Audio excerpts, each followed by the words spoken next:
Hi, I'm Darrin Peppard. Welcome to the Leaning into Leadership podcast, the podcast dedicated to today's hardworking leader. Join me every Sunday for leadership insight, inspiration, and a little pep talk to keep you rolling down your road to awesome. Hello, everybody. Welcome into episode 36 of the Leaning into Leadership podcast. I'm super stoked today to share with you an interview I had recently with Kim Karr. Now, you might be wondering who Kim Karr is, so let me tell you this. Kim was a 13-year teacher and now gives students a voice by speaking full-time and working side by side with student interns and volunteers. In fact, she is the co-founder of the nonprofit organization called #ICanHelp. Kim shows students and adults how to use digital for good. I Can Help is an effective outcome-based program, and it's received recognition from Aaron Judge of the New York Yankees and major tech companies like Google, Twitter, and Facebook. I Can Help celebrates youth innovation, empowers digital change makers, and promotes digital safety. I had an amazing conversation with Kim, and I'm super excited to share that with you on this episode of the podcast. Before we go there, just really quick, I've been telling you and asking you to share the show over the last several weeks. The Leaning into Leadership podcast promotion challenge has come to a close, and I'm super excited to announce two winners of the podcast shares, and that's Chris Leglider and Dan Wolf. Now, Chris and Dan will both be receiving an RTA swag package, which is their choice of a Road to Awesome shirt. We have both short sleeve and long sleeve. Their choice of an RTA published book, and, of course, some stickers from Road to Awesome. Enjoy this conversation with Kim Karr. I will see you on the other side. All right, I am so excited to welcome Kim Karr onto the Leaning into Leadership podcast. Kim, I've been looking forward to this conversation. How's everything going today? Oh, man, I'm super excited because we actually have the game tomorrow with Aaron Judge. New York Yankees is one of our ambassadors, so tomorrow is a big game for us. I'm excited for that. Oh, that's outstanding. Yeah. Looking forward to hearing a little bit more about that for sure. Before we dive in, Kim, just real quick for my listeners who maybe don't know Kim Karr, just quick background, elevator pitch of who you are, what you've been up to, all that kind of stuff. Yeah, absolutely. So I taught middle school PE and leadership for 13 years. Started seeing huge issues back in like 2009, increase with devices and becoming issues with fake pages, hate pages, inappropriate messages, passive-aggressive text messages, people asking for nudes, students were sending nudes. No one knew how to handle these situations. So I started having to pause teaching and teach them how to handle these, steps. Like, how do you report? How do you answer these awkward conversations? And then someone actually created a fake Facebook page of one of my teachers. It went on for 2 weeks. It had 1,000 followers. No one told any staff member till finally one student did 2 weeks later. And I started having a conversation like, why didn't you say something? They didn't want to be made fun of, right? They didn't want the retaliation of it. And I'm like, you probably are going to get made fun of. And so I taught them what they could have done. They could have commented and then texted their friends to also comment so they wouldn't be by themselves. A year later, someone made a fake Instagram page, and that's kind of how that kind of got started. Was then it was shut down in 45 minutes instead of it being on for 2 weeks. So we created a nonprofit based off of that. So our nonprofit's been around since 2013. We're a 501(c)(3). I think that's awesome. And you know what's interesting there? I mean, there's a whole lot in there to unpack, and we're going to get into I Can Help, the nonprofit, all that kind of the work that you're doing. But I think it's something that we need to hit really quick. So you're a leadership teacher, you're a physical education teacher, and you stepped into the space of teaching students how to respond to the nude requests, the hate text messages, those kinds of things. Often in our profession, and it's not a dig on educators by any stretch of the imagination, but a lot of people would be like, whoa, that's not my job. That's the counselor's role. Or, whew, you better go see the principal or something like that. What was it in you that was like, whoa, hold on, in your own words, I'm going to pause teaching and teach them about this? Absolutely the right thing to do, but it takes courage to step into that sometimes. Yeah. Let's talk a little bit more about that.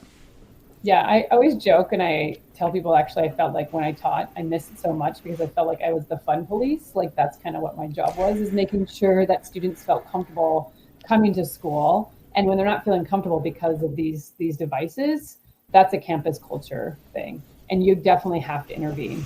So yes, when we talk to educators about trust and safety, the number one thing is there's going to be times when you have to step away from your whatever you're trying to teach that day, so that kid can feel that they can continue to learn, right? There's something that's going on. So that is a big piece in education, is knowing your campus culture, climate, and how students are feeling. Absolutely. Well, and it gets into relationships, right? I mean, if you don't have the relationships with the kids and build those trusting relationships, you never find out about that, right? Right. I mean, when we were growing up, we went back to our house and it was safe, right? But now these things are still going. They're not safe. So it's building that relationship, knowing, getting a feel of what students are kind of living with in that time frame, because they can't learn if their thought is on something that's going down from the night before. Yeah, absolutely. So I want to ask you one other thing real quick, and then I want to dive into to the I Can Help work. Around the country, there's all kinds of different responses to the devices in buildings. We know there's some schools that it's absolute, they're blacklisted, you can't have them, there's consequences. There's other schools that are like, no, we've got to use them as learning devices. There's this incredible gray area in between. Heck, there are companies out there now that make like lock devices for phones. And I mean, I know there's a handful of schools. A friend of mine works at a school in California that they're using those. I think they were one of the pilot schools.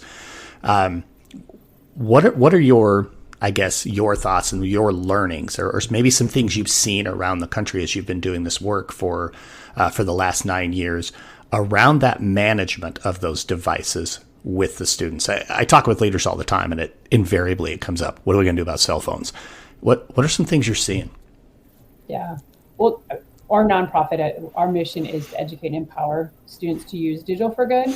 And so, yes, I totally back schools who say we don't want devices, as long as they do it in a kind of positive way, right? It's like, hey, we're not having devices because of your mental health, because of your focus, right? As long as you have that kind of mentality, it's not just like, you can't have it, and you're coming in across it as a negative thing. You're having to teach them how to use you need to realize they are going to use it. So it's making sure they understand why we're not using it at school time, is so that you can have that downtime. It helps you with your mental health, like that kind of thing. But I'm also backing the schools that choose to do one-on-one devices, as long as they're educating them on, how to use it when they are in school, and that they have all the right systems to make them successful, and even making sure the parents know how to use it. Because I just did a parent night, and the number one thing parents were saying is they didn't know when their kid comes home with that laptop, that because it's not on school Wi-Fi anymore, they can download things, they can see certain things, but when they're at school, it's locked down. But when they're at home, the parents have to set up parent guidelines. So has schools even thought of that, to make sure that their parents are trained to adjust their Wi-Fi at home?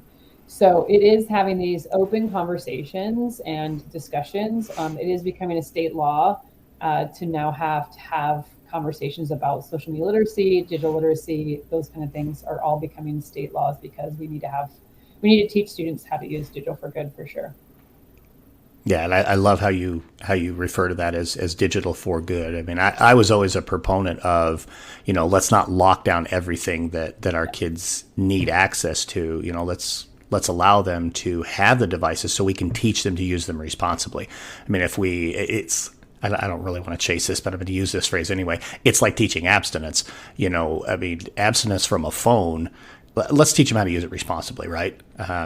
Because ultimately they're going to leave our campuses and they're going to have them. And so if we're teaching them to be responsible, maybe they're not on their device when they're driving a car, leading, potentially to an accident, or, doing inappropriate things, at practice, or whatever the case may be. But we're on the same page there. I just wanted to really kind of see, given the work that you're doing, where you work. Right. Go ahead. Yeah, well, I think the big one that resonates with educators, even parents, is you have to kind of look at it as when the kids were younger and you had to teach them how to read. You had to sit with them. right? You truly had to sit with a kid to teach them how to read. It was torturous because you're like, oh my gosh, it says the, like, you know what I Yeah. mean? Like, the ball, Yeah. like, it takes a long time to get, like, it's a hard skill to, concept is the reading part, but you had to sit with them and really teach them how to do that. And you had to help them how to analyze stories, how to analyze the context, right? Same thing is happening to these devices now is you have to sit with them and you have to help them analyze, is this a negative post? Is this a positive post? Is this something I should get behind? Is this something I should follow? Is this something I should comment on? Right? Like we need to sit with them, just like we did when we were reading. I think that's awesome. And I love that you talked about, a parent night.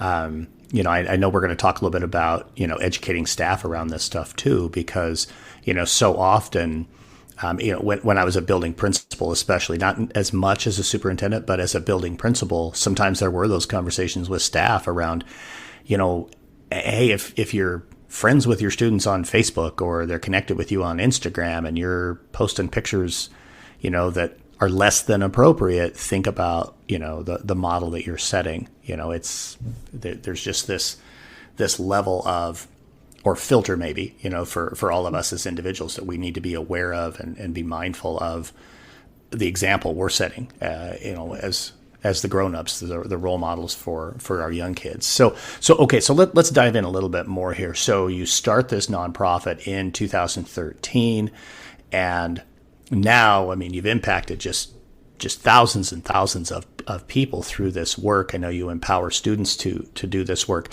Take us kind of through the growth and the development, kind of from that beginning stages to where you are now with your nonprofit, I Can Help. Yeah, absolutely. Yeah, we've been honored we've been able to train 470,000 students, and then we feel like we've been able to prove we've been impacted 12.1 million. Because if you train them, then they're able to go back and train even their grandmas. A lot of students have actually came back like, I had to tell my grandma, like she shouldn't have posted that, right? So it's pretty neat because it is that power of spreading it out. But yeah, when we first started, it was student councils is who we kind of targeted because being my background and my co-founder Matt So's background was in student leadership. And so because we were speaking at leadership conferences, then other states were like, can you come to our student council? And that's kind of our secret sauce was to get in with leaders. I was just in Kansas last year for 2 weeks, and we went to 12 schools. No, yeah, 12 schools, but then they brought in 144 schools because every school hosted so many schools. And then we trained them to be able to go out, right? So that whole concept of just the train the trainer model, and then they're able to go back and teach their students. So that model started off in California, and then it just kept going up to Oregon, over to Nevada, like all these different states, New York. Yeah. It just kept spreading, and then we got people like Aaron Judge from the Yankees to be one of our ambassadors, to be our spokesperson, to be able to get that out there. We then got a Sharpie. We got companies. I reached out to companies like Twitter and was like, hey, it's 13 steps to report anything. You're using words that I don't even understand what this means. How do you expect a parent when they're in a bad situation or a 13-year-old to try to report this when they have no clue how to do this? Like, this is difficult for me. And so from that, then they said, hey, thank you for this feedback. Can we meet with you? So from there, we started getting on trust and safety. So we bridge the gap between the students, the schools, and the companies so we can kind of help that. So we've massively gotten tons of partnerships. They love working with us because we see these social media companies as a positive thing. They can be used for good. We're not like they're evil. Like we're not that way. We're just Right. they're all made for something good. Unfortunately, humans are messy. That's kind of the thing. So it's completely expanded, and now we're massively growing even more. We have new things coming out with our digital first responder training, which also includes our social media emergency plan with school shooters happening and everyone's posting about it online. So, and then our internship massively blew up because anything we make is made with students for students. So during COVID, students had nowhere to go volunteer, and we've been online since we started. And so they came to us and they're like, man, this is so relevant. We need to be able to get this out. So we're in 31 states and 15 countries now with students helping us.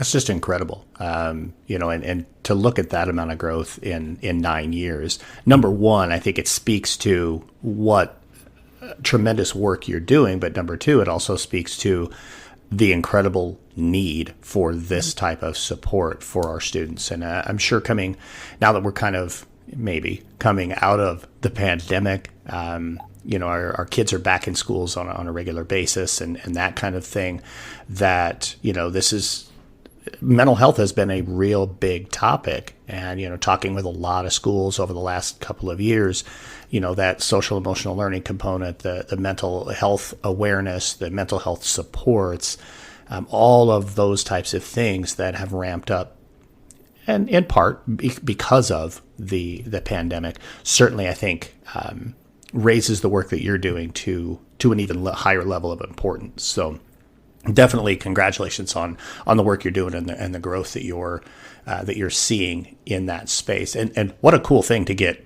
Aaron Judge to be a part of what you're doing. I think, anytime you can get a big name, somebody who's in many ways larger than life, to be a part of that, I think that's fantastic. Let's actually chase that for just a second. You mentioned, tomorrow, you have the game that, Aaron Judge is going to be, doing something with I Can Help. Talk a little bit more about what specifically that event is. Yeah, so we tomorrow it's at the A's Yankees game, and we had to have 100 students and 10 educators that get to go in and meet Aaron for a group photo to celebrate them using Digital for Good, and then he gets to talk to them about using Digital for Good. And then we're doing the same thing down with the Angels versus Yankees game. So we really believe that if we can get this on the California, he's from California, so that's how we're able to get this done. But I know we'll be able to do this in other, we have big plans that this will happen in other states, because every month we actually get to, his nonprofit's called All Rise, since his last name is the Judge. So you all rise for the Judge. So our collaboration together is called All Rise to Help. So we get to celebrate students. You can nominate a student who's using Digital for Good every month. It's on our website and on our social channels. There's a link, and then we recognize them with a power band. We send it to them with a letter from Aaron. So it's just kind of a fun way to recognize students for using Digital for Good. I think that's awesome. And folks, I'll make sure in the show notes that we have links to all of this stuff. We're saying that this game is tomorrow. The podcast will not be live until well after the game has been played. So we'll make sure we have any media and that kind of stuff attached to that, so you can go and check that out. We'll be back to the Leaning into Leadership podcast's episode number 36 with Kim Karr in just a moment. But first, the annual Women's Leadership Conference is back, returning to Spokane, Washington this October. Designed to unite and empower women educators, at the Women's Leadership Conference, you'll be surrounded with the support and inspiration you need to rise to the next level. Leading women educators from across the United States will help you develop leadership skills, work-life balance, conflict resolution, decision-making, and much more. Rise together at the second annual Women's Leadership Conference, October 13 through 15. It's brought to you by RLR Leadership Consulting. Clock hours are available. Register today at randyrussell.org. That's randyrussell.org. And now back to episode 36 and Kim Karr.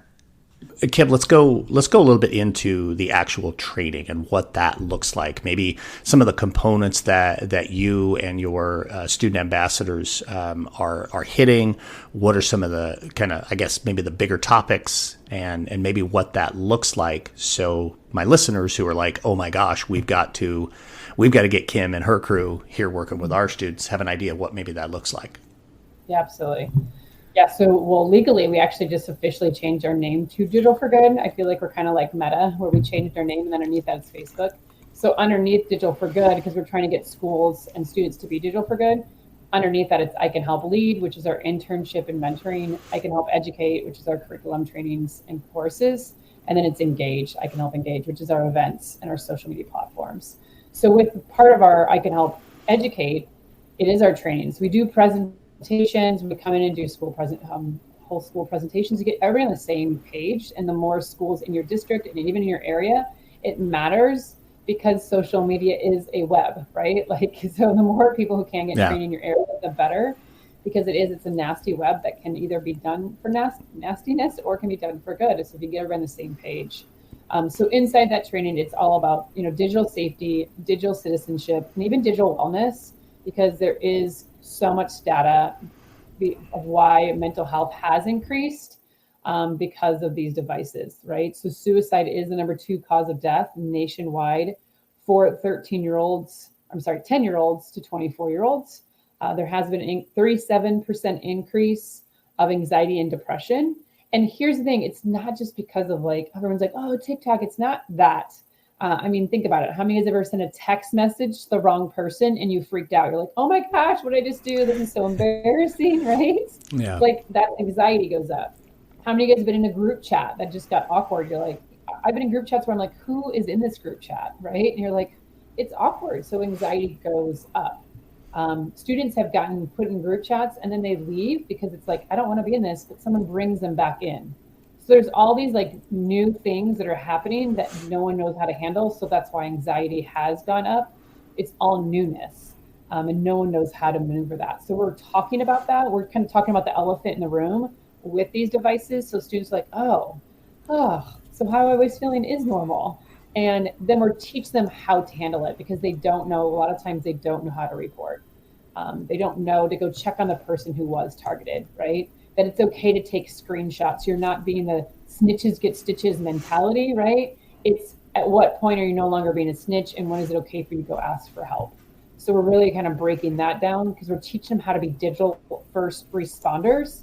They're the first ones to the scene, right? You don't see their snaps. You're probably not on TikTok, so your For You page is different than theirs. So they need to be the ones who come to you when there's an issue. We have proof that we've been able to decrease discipline at schools by 30% because if you can decrease your online drama, you can decrease your on-campus drama, which then decreases your discipline. I think that's awesome. Having in another life, having been that person in charge of discipline and attendance at a high school, at a fairly large-sized high school, man, that digital drama can be such a big deal. And I'm kind of curious about this too. Just as I said that, it started to pull in other thoughts into my head. And this loops back to the parents because so often, I imagine it's still happening, that digital drama is not usually just the kids. You end up with parents who then loop right into the middle of it. And unfortunately, every school will have those handful of parents who can't survive without drama around them, and they love to get in the middle of that. Is that something that you address in your parent nights? Is that something you address with your students? Let's talk about the adult drama stuff. Oh yeah. Well, think about it, right?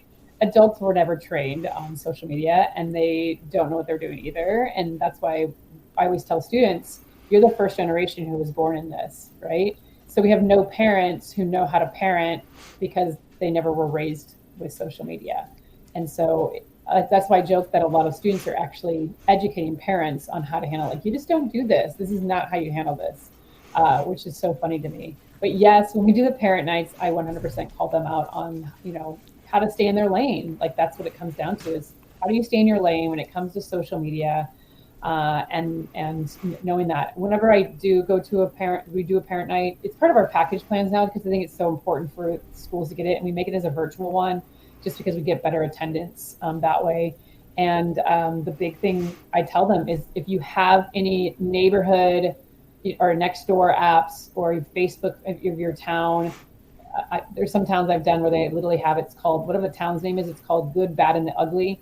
Invite that person who you know is the moderator of that page because most of the time when I get them to come, they're the ones that will stay after saying, thank you, I'm going to go and change my page right now. I'm going to edit the policies because we're teaching them we're the adults here. We need to make sure we're role modeling and how we're doing this.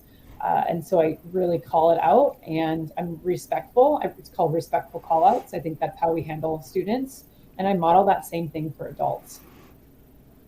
I think that's awesome. Listening to you talk about that took me back to my last public school position as a superintendent.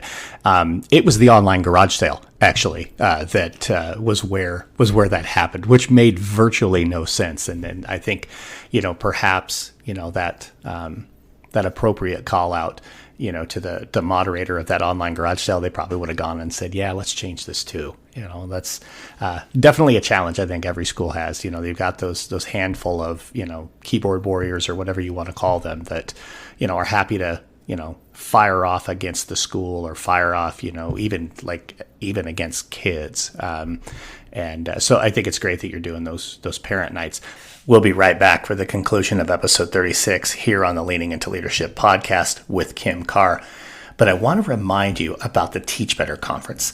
It's October 14th and 15th in Akron, Ohio. If you haven't registered yet, folks, this is the conference you really want to be at. Yes, it'll be loaded with amazing professional development from world-class educators from all over the place. But it'll also have incredible networking opportunities. You're going to get to meet new people. For that matter, you're going to finally get to meet all your Zoom and Facebook friends in person. It's going to be an incredible event. The podcasters that are part of the Teach Better Network will be there on Podcasters Row. There will be the Teach Better bloggers right there on site, and some incredible, amazing after-hours events. Folks, this is the one. Don't miss it. October 14 and 15 in Akron, Ohio. If you haven't registered yet, use this code to save $50 off of your registration. The code is RTATB2022. That's RTA for Road to Awesome, TB for Teach Better, and 2022. RTATB2022 to save $50 off your registration for the Teach Better Conference. I will see you in Akron, Ohio, October 14th and 15th. And now, back to Kim Karr in episode 36. Let's twist it just a little bit now and go to the student interns that you have. But before we hit record, you were mentioning to me that you're getting ready to record another podcast, and you're going to have one of your student interns on that one, actually a collegiate level student, which I think is really, really awesome. So that actually can take us a couple of different directions. But let's talk a little bit about how those student interns are trained and what the expectations are of them as they go back into their environment. Yeah, so we actually have 2 internship programs, which massively grew because, again, they're the group who feels it and sees that this is a problem and they want to come and help. So we have 2 internship programs. One is called Annual, and it's a year long. They're helping us with a student-led, student-run, student initiative project. So it really is a student voice. So all the things you're seeing on our social media channels is student voice, which is so powerful. We spotlight students, we spotlight schools. Every month we have what's called Students for Good, where we get to spotlight students of how they are helping and making things happen. And each team, so there's a PR team, a content creation team, a digital media team, video production, recruiting, all of them meet once a month. They have a mentor. They figure out what they want to create from their perspective, what needs to be talked about. And then those are all 13-year-olds up to college level. And then we have a seasonal internship. Those are only college students, and they're doing it for college credit or for college experience. And again, same kind of things. We made them all based around majors. So marketing, video production, right? Graphic design, anything we make, and they're helping us with the business side of things. So anything we're making is made with students for students, so we can keep everything relevant. It's 100% changed it makes our company more complex and a lot harder, I'll be honest, because we have to organize, students, which is like herding cats sometimes. But at the same time, it's so much fun. Like when I get to go speak with Maya later on today, she's actually a junior in high school, and she plays. Oh, I get my stick and ball game sports wrong. She plays lacrosse. I think I said field hockey before, but she plays lacrosse. But she wants to go. She's getting recruited by Division I already, and already as a junior, she's already had it. Well, as a sophomore, in 2 years of her high school career, they had 3 suicides in those 2 years. So she's the one that found us when she was a freshman in high school because she wanted to help talk about mental health because she knew it's a problem and her school is not talking about it. So how powerful is this that now Maya gets to come speak with me in front of a national podcast that's pushed out to athletic directors and coaches to talk about mental health in athletes. I think that's just awesome. And what a great opportunity, obviously, for her. And again, her feeling empowered to reach out to you because maybe the school wasn't doing anything. I mean, now has that allowed then, did that open the door for you guys to then get into her school and really help her turn the tide, or is it something she's maybe doing kind of on her own? What does that look like? I'm just curious. Yeah. So, well, her freshman year, we actually did a virtual event, and she actually did it with me, and we walked through our emotional first aid kit. I'm telling you, it's free. It's called our emotional first aid kit. It's 100% my favorite thing ever to teach because it's needed as an adult, and it just walks you through, hey, what do you need in your emotional first aid kit? It's sounds. What are the songs that make you happy? Make a playlist, right? So I joke that one of my interns was going through a bad breakup, so I made it was called Forget Them. And then ironically, my sister was going through a divorce, so I sent her the playlist, right? And then it's like, get your power back and be able to move forward. And principal told me that she made a playlist because of it's called F, I'm short of sub, and it's all 90s hip hop. I'm like, I need that playlist. And it's just like, how do you change your mood when you try to go into this negative thing? It's with sound, right? That's your emotional first aid kit. The next in your emotional first aid kit is sights. So changing your screensaver, like right now, my screensaver is, I go hiking a lot. So it's a picture of me hiking. Sometimes it's my friends. My friends know I change my screensaver a lot, so they'll send me pictures and I change it. So it's a fun thing to go through. So if a kid comes into your office or even a teacher who's stressed out, ask them, what's your screensaver? It's going to quickly calm them down. Or what's your favorite song? And be like, hey, Alexa, play this song. Like, do something fun because it'll help de-escalate if a kid is emotionally upset, disturbed, or angry, whatever it might be. It does change their mood. So we walk them through the 6 emotional first aid kits. So we did that with Maya.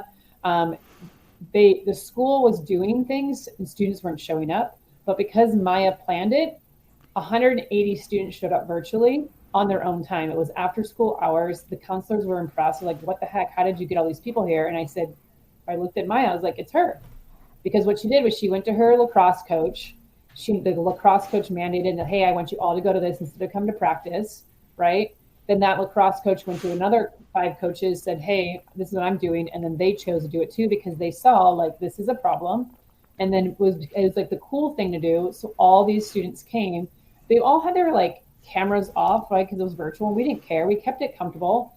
But it was neat because when we got to touch, hey, what is your favorite thing to touch? A senior turned on his camera and showed off his baby blanket. And he made it where he was vulnerable enough to and I will be honest with you, it didn't even look like a baby blanket. It was like barely fabric. It was like this tiny little thing. And because he was vulnerable enough to show off his baby blanket and he was making jokes about it, people started turning on their cameras and showing off their baby blankets and their stuffed animals and whatever else. Like, it was so much fun. And because it was help led by students for students, the conversation became natural and organic. And that's what this generation wants, is they want organic. They want it natural. They want you to know, there is things that are awkward and you have to call that out and make it so it's not so awkward.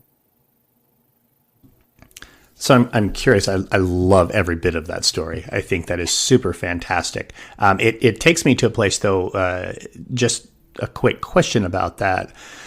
When we're doing things, of course, my big focus is school culture and climate. And when we're doing things to really build that culture and we want it student driven, just like this work, one of the challenges is keeping it evergreen, keeping it in the front because students graduate. How does this become that grassroots movement in a school that it stays and it's not, oh, better get Kim back here, it's been 4 years. Not that you wouldn't want to go back to a school, but how does it just kind of get that, I guess, that that ability to just become part of the culture, just part of what they do? Sure. Yeah, I think the big thing, because again, being a teacher and knowing how that works, because a lot of, as you know, being an educator is these people come in, they give a message, they leave, and then it just definitely just fades out really quick. So what we had done from the beginning, and it definitely is showing its works, is we try to get the staff to buy the bright shirts, right? We want the staff to wear the bright shirts. It keeps the message going, and it's just something positive and fun. They're soft t-shirts, so they just feel good. And then we give out stickers, so it's on people's phones. And like, those are such simple things that it's just constantly around camp. Kids will keep those stickers on for years, and even staff, they keep their stickers on the back of their phones for years. And then the other big piece is the educators purposely invite the students they want to be on our like internship program to make sure that they're getting fed in so that they come back and keep their campus fired up to do things, right? So that we're filling our community of interns, and that it builds them to be able to have that. Or if they don't want them to come there, they send them every month to our Students for Good to get fired up, to come back. Like a school I serve out in Hawaii, they send their student council, they have to attend at least, I think every quarter, I think they have to attend at least one of our Students for Good. And they come back with ideas every time to be able to bring back to their campus to impact their school, which is so powerful. I think that's awesome. And it's definitely something as a school leader that is worthy of the investment, because that's, there's so many elements that are a part of our school culture, and certainly the mental health and the well-being of our staff and our students, and their ability to feel safe in their environment is going to impact the culture as much as anything. So my next to last question for you, but it's the question I ask everybody here on the Leaning Into Leadership podcast is, Kim, right now, how are you leaning into leadership? Yeah, I'm definitely leaning into leadership and finding what is needed. There's so many things that are needed in this field. Like the big one, like I said, was school shootings is a problem. And I just kept seeing, I don't know if you know, but we've actually had more school shootings in 2022 than we have altogether.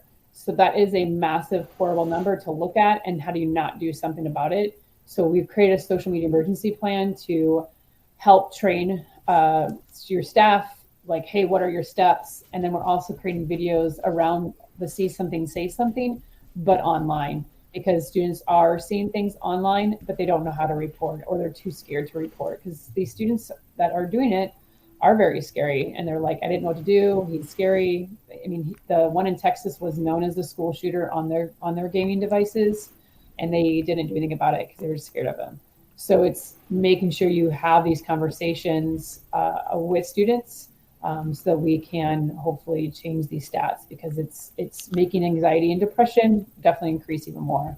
So that's how I'm leaning into leadership, is just finding what is needed and what is needed before people, that we can start helping these gaps for sure. Absolutely. You see a problem, you go solve a problem. To me, that's leadership right there. So my actual final question, Kim, how does everybody get in touch with you? I'm going to put it all in the show notes, but for those who just want to hear it from you, how do you get in touch with Kim Karr? How do you bring the digital for good work to your school, to your state, to your community? Yeah, so our website is icanhelp.net. Our social media channels are I Can Help Official, and then my email is kim@icanhelp.net. So please reach out to us. We have so many free resources. We give out free resources every month in our newsletters. It's even how do you take down fake pages, because every school has all kinds of fake pages. So it's teaching you how to take down those. We walk you through those steps and make sure that you can get them down. So yes, please reach out. I wouldn't create a nonprofit called I Can Help if we didn't like to help. So thanks for having me, Darrin. Yeah, absolutely, Kim. Thanks so much for being a guest here on the Leaning Into Leadership podcast. Appreciate you. Keep up the great work that you're doing out there and making a difference for everybody that's out there in education. So thanks so much. Thank you. I had the opportunity to first meet Kim in March this year at the CATA conference, actually in Reno, Nevada. And I was just struck immediately with how passionate she is about what it is she's doing to impact educators and to impact kids. I really appreciate everything she shared on the show. There were so many incredible positive pieces there. I think if I'm a school administrator right now, if I'm a school leader of any kind, a teacher, an assistant principal, district level, whatever, I'm looking at the social media emergency plan. I'm wanting to talk to her about the emotional first aid kit. So many incredible elements there. Make sure that you connect with Kim. She's a wonderful person, and she brings incredible things along with her entire organization to the table that are really fantastic. Again, I'll put in the show notes how you can contact Kim. And now it's time for a pep talk. In today's pep talk, I want to go right at something that Kim talked about, and that's having those parent nights and having that communication with parents. So often I hear administrators ask me how they can go about increasing parent communication. The number one thing, folks, that I tell them that I want to tell you is don't make it contrived. Don't try to make it a thing. Don't try to make it an event. Just make it something that is just how you do it. Make it part of your culture. The more you do it, the more frequent you do it, and in the more authentic and genuine ways you do it, the better that communication is going to be between the school and the parents. I think we have a tendency to overthink parent communication. Folks, it's just communication. And I'll be honest with you, I was guilty at times of trying to do things that were, well, honestly, a little contrived to how we were going to communicate with parents or with our community. Find a couple of things that work well for you, things that you feel comfortable with. Don't try to wedge something in that you don't feel good about. Just do something that's authentic. Do something that's real, and then show up regularly. Consistency with whatever it is that you're putting out there.